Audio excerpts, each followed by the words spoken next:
요즘에 나사나 유럽 우주국 같은 곳은 조용한 데 반해서 블루 오리진, 스페이스X, 버진 갤럭틱 등 민간 기업들이 우주 여행 사업을 두고 치열한 경쟁을 펼치고 있습니다. 과연 가장 먼저 민간 우주 시대를 열 기업은 어디일까요? 네, 오늘 별별과학에서는 이태영 한국우주환경과학연구소장과 함께 민간 우주여행 사업에 대해서 이야기 나눠보겠습니다. 안녕하세요.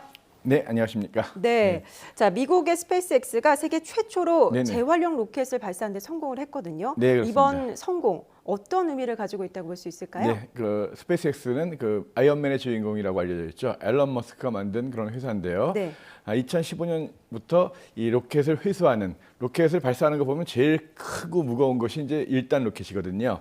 이것을 다시 이제 회수하는 실험을 해가지고 8번 정도 성공을 했는데 회수하는 가장 큰 목적은 다시 활용하는 거겠죠. 예. 그래서 작년 4월에 회수한 그런 로켓을 다시 이제 점검해가지고 이번에 처음으로 3월 30일 날 발사를 했습니다. 무사히 발사를 해가지고 위성을 궤도 올렸고 다시 또 이 발사한 로켓을 1단 로켓은 다시 또 회수해가지고 다음에 또 재활용할 수 있는 그런 준비를 만들었는데요.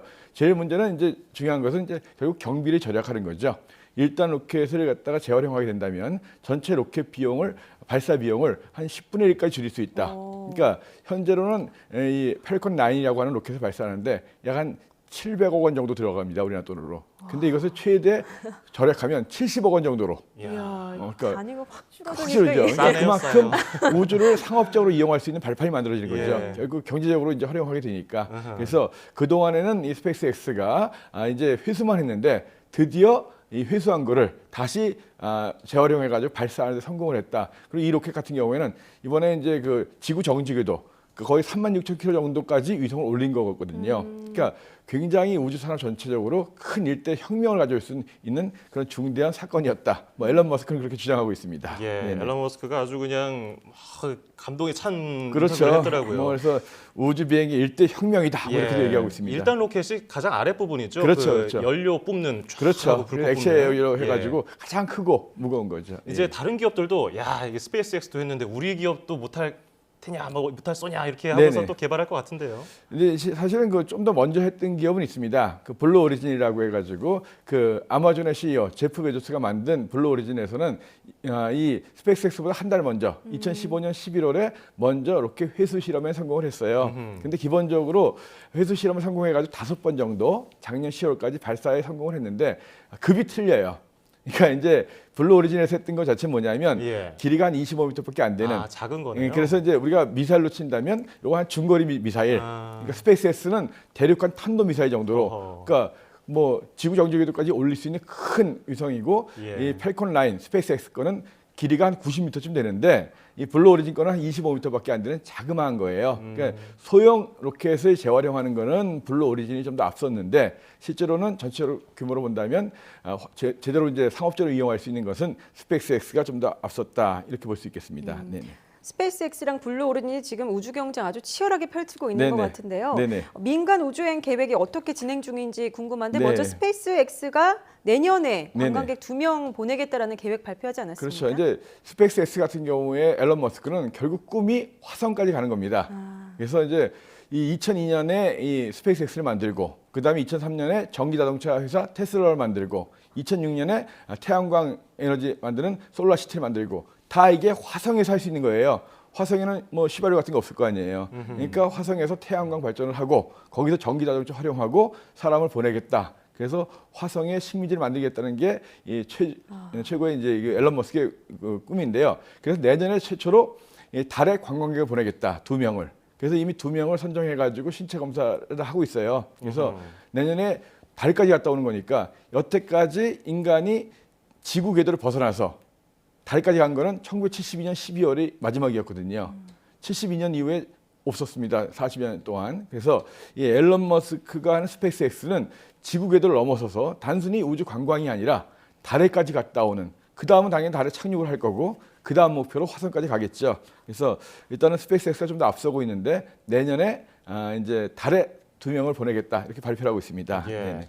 앨런 머스크가 화성 가려고 지구에선 15년 전부터 베타 테스트하고 있는 것 같아요. 그렇죠. 여기서 네네. 테스트 다 해보고 이제 화성 가서 살 생각을 하고 있는데 네. 블루 오리진도 이거 자존심 상했을 것 같아요. 뭐 네. 어떤 생각을 많이 하고 있을 것 같은데요. 네, 블루오리진도 3월달에 이미 앞으로 1년 이내에 우주 관광객을 보내겠다 발표를 하면서 이제 그 블루오리진의 우주선 이름이 뉴 셰퍼드인데 그 뉴 셰퍼드의 내부 이미지까지 공개를 했습니다. 예. 그래서 지름이 거의 한 50m 가까운 그런 원형의 그 네. 우주선 안에 네, 창문이 아주 크더라고요. 예, 창문이 한 1.2m 되고 네. 6명이 앉아 있는 건데요.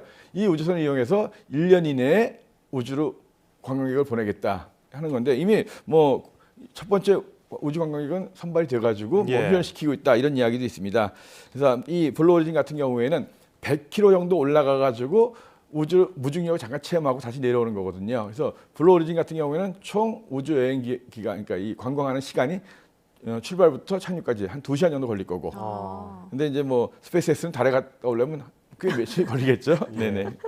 둘 다 뭐 내년까지 뭐 보내겠다는 일단 계획은 네. 비슷한 것 같은데 네네. 과연 누가 먼저 시작할지가 궁금하거든요. 어떻게 예상해 볼 그러니까 수 뭐 있을까요? 1년 이내에 다 하겠다라는데 네. 일단은 뭐 전문가들은 블루오리진이 빠르지 않겠느냐. 아. 왜냐하면 이건 탄도 비행이니까 우리가 우주 비행할 때 지구 전체 궤도를 도는 것도 아니고 예. 탄도 쭉 올라갔다 내려오는 거거든요. 그래서 발사해가지고 100km 이상을 우리가 우주라고 표현을 하기 때문에 우주에서 잠시 창밖으로 지구 한번 보고 우주 한번 보고 무중력 한번 느꼈다가 느껴보고 지구에 딱 돌아오는 2시간 짧은 상품이기 때문에 물론 한 3억 원 가까운 이 관광 비용이 들긴 하지만 물론 신청한 사람도 굉장히 많이 있기 때문에 블루오리진이 좀 더 앞서긴 하지 않겠는가 이렇게 생각을 하고 있습니다. 그런데 블루오리진 같은 경우에는 이 제프 베조스가 결국 목적은 이 아마존이 이 운송회사잖아요. 그렇죠. 그래서 이제 2020년까지 이 달의 남극에다가 45톤 규모의 화물도 보내겠다. 그러면서 뭐 뉴 글렌이라고 하는 대형 로켓도 만들어서 발표하고, 그러니까 결국은 제프 베조스는 사람을 보내서 기지를 만드는 것보다는 일단 관광 상품 좀 하고 나머지는 이 역시 우주까지 이 운송하는 범위를 넓히겠다. 그것이 이제 제프 베조스의 목적인 것 같습니다. 네. 예, 참 방대한 계획들을 이게 기업들이 세우고 있는데 네네. 요즘에 두 회사만 있는 게 아니잖아요. 네네. 뭐 스티븐 호킹 박사도 이제 우주 여행을 시작할 것이라고 이렇게 발표를 했던데요. 네네네. 네, 그 회사는 이제 버진 갤럭틱이라는 회사인데요. 버진 그룹, 뭐 비행기 타보셨나요? 혹시 버진 비행기? 그래서 이제 그 리차드 브랜슨이라는 영국 분 그 회장으로 있는 분인데 이분도 굉장히 괴짜시죠. 뭐 정규 교육을 받지 않으신 분이 굉장히 재벌이 되신 분인데 이 버진 갤럭틱에서 작년 2월달에 스페이스십 2라고 하는 우주선을 발표한 적이 있어요. 여기에 이제 스티브 호킹 박사도 이걸 타고서 우주 여행을 하겠다 하는 거거든요. 아하. 역시 이제 블루오리진과 마찬가지로 이 한 100km 정도 올라가가지고 우주를 감상하고 내려오는 이런 상품이 되겠습니다. 네네. 근데 우주선이 조금 다르다고 하던데요. 다른 것들과. 예, 기본적으로 이제 블루오리진이라든가 스페이스X는 로켓을 발사하는 건데요. 예. 버진 갤럭틱에서 운영하는 이 우주선은 스페이스십 2라고 하는 건데 이건 그냥 발사하는 것이 아니라 이 큰 보행기 같은 큰 비행기 위에다가 얹어서 가는 거예요. 비행기 위에 얹어서. 예, 그래서 이제 이 비행기가 한 지상 한 15km 정도 올라갑니다. 보통 이제 이 제트기 전복이 날아가는 높이가 한 지상 10km 이상이거든요. 그래서 15km 올라가서 그 비행기 위에서 발사되는 거예요. 그러니까 로켓이 발사될 때 옆으로 옆으로 누워가지고 아주 불안해하지 필요 없이 그냥 비행기 위에서 발사돼가지고 역시 또 100km 정도 위에 올라가서 무중력 체험하고 내려올 때는 아주 그냥 활주로에 그냥 활강하면서 내려앉는. 그러니까 좀 안전성이라든가 좀 더 여유 있게 하는 것은 이 버진 갤럭틱의 이 스페이스십 2가 좀 더 낫겠죠. 그래서 예. 기본적으로 조금 운영 방식이 틀린데 규모로 보면 스페이스X가 제일 크고 그리고 이제 좀 간단하고 짧게 보는 거는 블루오리진. 근데 이제 좀 활강하면서 좀 비행하는 것 같은 이런 느낌은 이 버진 갤럭틱 이렇게 정리되어 있는데요. 아무튼 다 1년 이내에는 내년 이맘때쯤 뭔가 우주에 갔다 오는 민간 우주 여행객들이 있을 것 같습니다. 예.